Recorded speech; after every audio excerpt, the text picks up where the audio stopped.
بات چیت تھوڑی کرو، قرآن پڑھو، قرآن پڑھو، قرآن پڑھو۔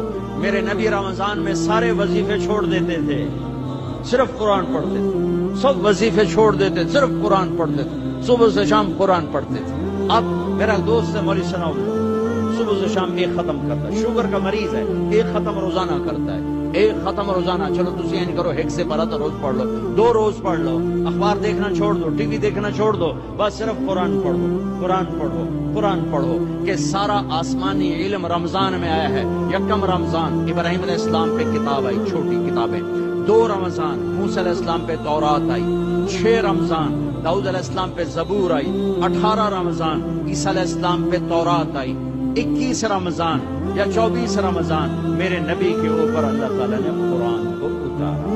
یہ آسمانی علم کا مہینہ ہے، یہ آسمانی علم کا مہینہ ہے۔ اپنی بچیوں سے، اپنے بچوں سے، اپنی بیگمات سے، اپنی ماؤں سے کہو کہ بس قرآن پڑھو، قرآن پڑھو، قرآن پڑھو۔ میرے نبی مستقل، اور رمضان میں جبریل آ کر اللہ کے نبی کے ساتھ قرآن کا دور کیا کرتے تھے۔ جبریل بھی آتے قرآن پڑھ جائے، میرے نبی کو سناتا تھا، پھر میرے نبی جبریل کو سناتے تھے۔ یہ دونوں، جس رمضان کے بعد آپ دنیا سے گئے، اس رمضان میں جبریل نے 2 دفعہ دور کیا، 2 دفعہ قرآن سنایا اور سنا، سنایا اور سنا۔ 2 دفعہ میرے نبی نے سنایا، 2 دفعہ جبریل نے سنایا۔ تو یہ رمضان قرآن کا مہینہ ہے، قرآن پڑھیں گے،